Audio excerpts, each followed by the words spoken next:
오늘 함께 보실 말씀 살펴보겠습니다. 오늘 우리가 함께 살펴볼 말씀은 출애굽기 3장 9절부터 14절 말씀입니다. 출애굽기 3장 9절부터 14절 말씀입니다. 네, 주보를 봐주셔도 좋고요. 우리가 함께 성경책이 있는 친구들은 성경책을 찾아주시면 좋을 것 같습니다. 지난주 혹시 제가 했던 얘기 기억해요? 성경책 갖고 온 사람 있어요? 하나, 둘, 셋. 네, 승민이 알고 있으니까 한 번 더 들어보세요. 하나, 둘, 셋. 승민이까지 넷. 이 네 친구들에게는 이따가 문상 하나씩 주시면 좋을 것 같아요. 체크하셨다가 문상 하나 주세요. 약속한 건 약속이니까요. 자, 함께 우리가 말씀을 읽겠습니다. 시작. 이제 가라. 이스라엘 자손의 부르짖음이 내게 달하고 애굽 사람이 그들을 괴롭히는 학대도 내가 보았으니 이제 내가 너를 바로에게 보내어 너에게 내 백성 이스라엘 자손을 애굽에서 인도하여 내게 하리라. 모세가 하나님께 아뢰되 내가 누구이기에 바로에게 가며 이스라엘 자손을 애굽에서 인도하여 내리이까? 하나님이 이르시되 내가 반드시 너와 함께 있으리라. 내가 그 백성을 애굽에서 인도하여 낸 후에 너희가 이 산에서 하나님을 섬기리니 이것이 내가 너를 보낸 증거니라. 모세가 하나님께 아뢰되 내가 이스라엘 자손에게 가서 이르기를 너희의 조상의 하나님이 나를 너희에게 보내셨다 하면 그들이 내게 묻기를 그의 이름을 무엇이라 하리니 내가 무엇이라고 그들에게 말하리이까? 하나님이 모세에게 이르시되 나는 스스로 있는 자니이라. 또 이르시되 너는 이스라엘 자손에게 이같이 이르기를 스스로 있는 자가 나를 너희에게 보내셨다 하라. 아멘. 네, 제가요라는 제목으로 하나님의 은혜를 함께 나누겠습니다. 요즘은 수업에 어떤지는 잘 모르겠습니다. 전도사님이 학교를 다닐 때 보면은 이렇게 칠판에 수학 선생님들이 문제를 풉니다. 문제를 쭉 써놓고 이렇게 딱 칸막이를 쳐놓습니다. 이렇게 분필로. 그 다음에 출석부를 보고서 그날의 컨디션에 따라 고릅니다. 15번, 13번, 20번, 25번 나와 풀어. 혹시 이런 기억이 있습니까? 요즘도 해요? 고등학생도 해요? 그러면 어때요? 수학 문제가 미적분 막 이런 거 나왔어요. 미분, 적분, 뭐 알지도 못하는 뭐 이런 거, 수열, 막 무한, 극한 막 이런 게 나왔어요. 어때요? 잘할 수 있을까요? 나만 불려지지 않기를 간절히 소망하죠. 자, 그렇다면 이럴 때 만약에 한 명만 지목됐어요. 예를 들면 오늘이 28일이니까 28번 앞에 나와 풀어 이러면 모르겠어요. 28번인 친구들은 이렇게 저요? 제가요? 저예요? 이렇게 자신을 부정할 때가 많습니다. 이 부정하는 마음은 어떤 걸까요? 아마 두 가지 마음일 것 같습니다.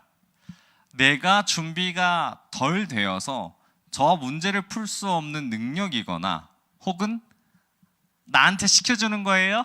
나 저거 잘 풀 수 있어요 라는 마음에서 자신감이 드러나서 이야기할 수도 있을 것 같습니다. 만약에 현실을 부정하기 위해 제가요? 제가 할까요? 라는 질문에 선생님들은 어떻게 대답하냐면 이렇게 대답하셨습니다. 그래, 바로 너야, 너 말하는 거야, 너 나와서 풀어 이렇게 얘기하실 때가 많습니다. 그래서 우리는 이 어떠한 콕 집어서 문제를 풀라고 하는 이런 지목을 받았을 때에 기쁘기도 하며 슬프기도 합니다. 그런데 이 상황 가운데에 똑같은 일이 일어났던 게 바로 오늘의 말씀이에요. 오늘 말씀에서 분명하게 주어진 거는 하나님이라는 선생님이 모세라는 학생을 지목하죠. 너 이거 나와서 풀어야 돼 라는 문제를 내게 됩니다. 그래서 문제를 낼 때에 무슨 문제를 내냐면 이스라엘 백성들을 바로에게 가서 꺼내와가 문제입니다. 여러분들이 만약에 모세와 같은 문제가 주어졌다면 여러분들은 이 문제를 어떻게 풀 수 있을까요? 아마 첫 번째로 이렇게 얘기할 거예요. 제가요? 저요? 하나님이 저예요? 왜 나 하필 나예요? 난 잘 못할 것 같아요. 하나님 다시 한번 말해주세요. 나 못 들었어요. 이렇게 얘기하겠죠. 어떤 생각으로 하나님은 모세에게 이야기하셨을까요? 참 수많은 사람들 중에 모세를 택하여서 했던 그러한 준비한 작업들이 수도 없이 성경 가운데 나타나요.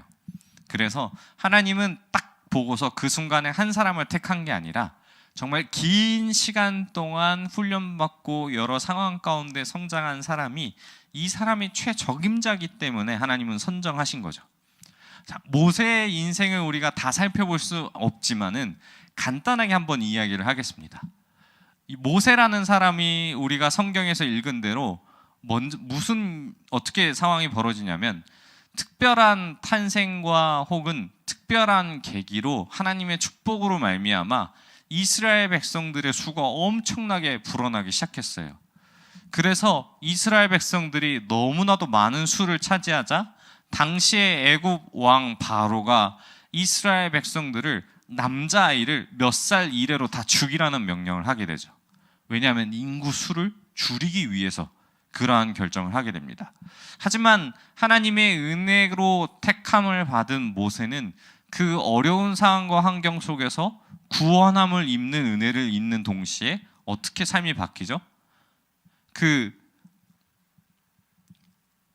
묶어가지고 바구니 안에 모세를 넣어서 그 나일강에 던졌는데 마침 그때 목욕하던 그 바로의 딸 공주에게 발견되어서 아들로 삼지 않습니까?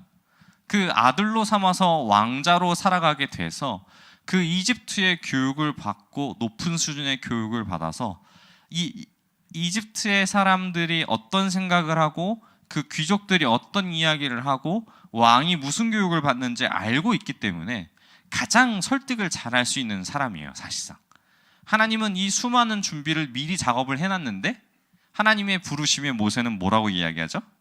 제가요? 이렇게 얘기하는 거예요.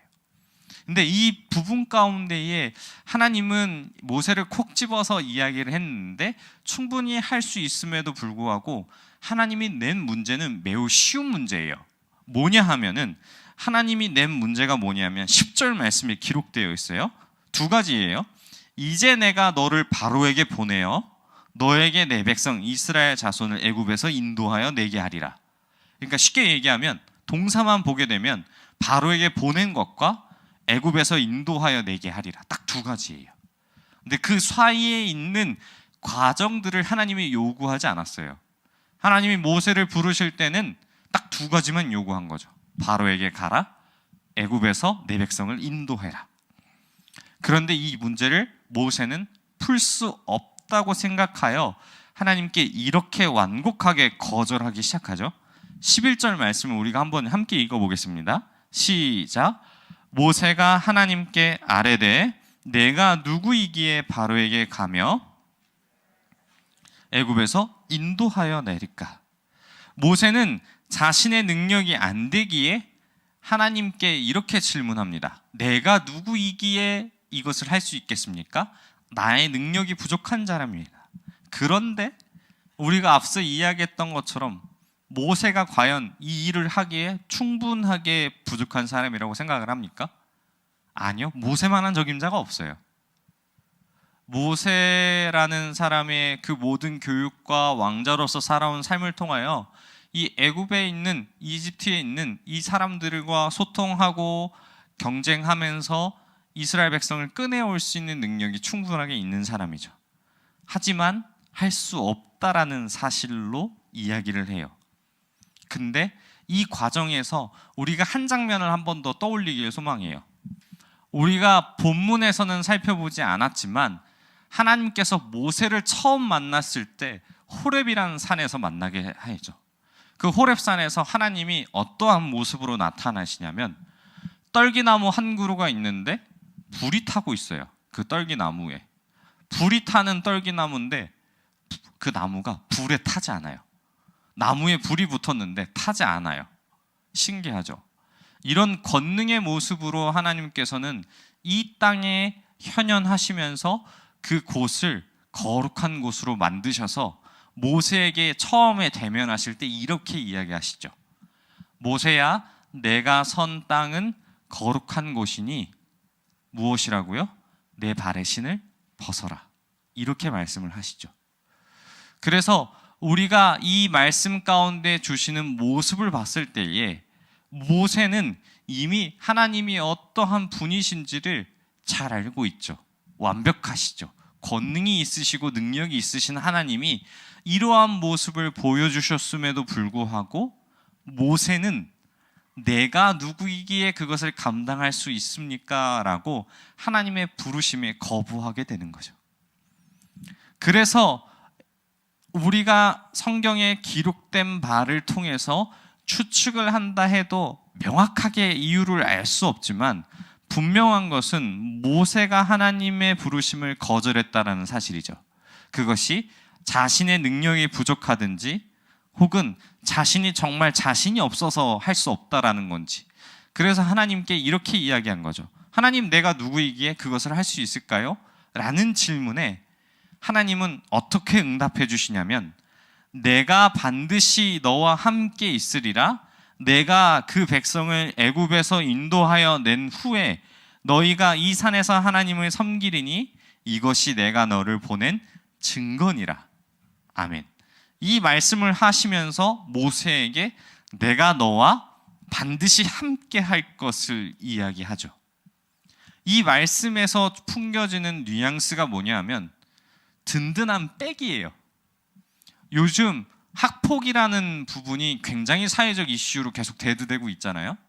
근데 안 좋은 부분도 있지만 좋은 일화로서 나타나는 연예인도 하나가 있어요. 그 신문 기사 중에 하나가 나왔는데 어떠한 기사가 있냐면 그 동방신기의 윤호라는 사람이 있어요. 다 알고 있죠?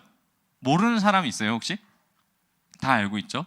이 사람에 대한 따뜻한 미담이 나왔는데 되게 학폭으로 인해 고통받고 있는 친구에게 이 윤호라는 연예인이 그 시절에 찾아가서 뭐라고 얘기했냐면, 내가 대신 때려줄까? 걔가 나한테 괴롭히면 나한테 말해 라고 얘기해 주는 거죠. 쉽게 얘기하면 하나님의 말씀은 이런 것과 동일해요. 근데 이거보다 훨씬 더 큰 거죠. 언제든지 함께 하신다라는 것은 모세가 어려울 때마다 하나님께서 그 모든 것을 인도해 주시고 그 과정 가운데 풀어주신다라는 거죠. 이것이 아까 이야기했던 문제를 풀어나왔을 때에 어떤 어려움에 비교하면, 내가 문제를 풀어나왔어요. 문제를 풀기 시작해요. 그런데 문제가 너무 어려워요. 나는 자신이 없고 이 문제를 내가 풀 수 없어요. 근데 내가 부끄럽고 실력이 부족하여 이 문제를 풀 수 없지만 설사 문제를 잘못 푼다 하더라도 내 옆에는 누가 있죠? 나를 지목하신 선생님이 계세요. 선생님이 그 문제를 틀리거나 잘못 적어놨을 경우 어떻게 얘기하시죠? 이 문제는 이렇게 푸는 거야 라고 하면서 문제를 대신 풀어주시죠. 바로 이것이 오늘 모세에게 주어진 하나님의 은혜예요. 항상 내가 하나님의 부르심에 대한 어떠한 문제를 잘 풀어내지 못해도 하나님이 그것을 모두 책임지시고 함께 하신다라는 것이 이 완벽한 원리이기 때문에 그것을 풀어내지 못하더라도 하나님이 대신 풀어줄 수 있는 거죠. 그렇기에 모세는 하나님께 더 완벽하게 순응하는 모습으로 나아가야 되는데 실상은 그렇지 못하죠. 모세가 이 이야기를 들은 다음에 하나님이 나와 함께 하신다라는 이야기를 했지만 모세는 13절에 이렇게 이야기해요. 우리 13절 말씀을 함께 읽어보겠습니다. 시작. 모세가 하나님께 아뢰되 이스라엘 자손에게 가서 이르기를 너희의 조상의 하나님이 나를 너에게 보내셨다 하면 그들이 내게 묻기를 그의 이름이 무엇이냐 하리니 내가 무엇이라고 그들에게 말하리이까. 아멘.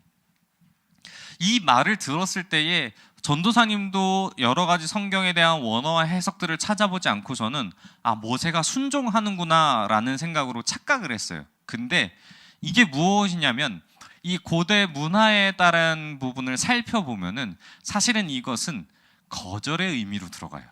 무엇이냐면 하나님이 네가 할 수 있어 라고 얘기했을 때 제가요? 라고 질문했죠. 그 다음에 하나님이 내가 너와 함께 할 거야. 근데 모세는 하나님 이름이 뭔데요? 라고 물어본 거죠.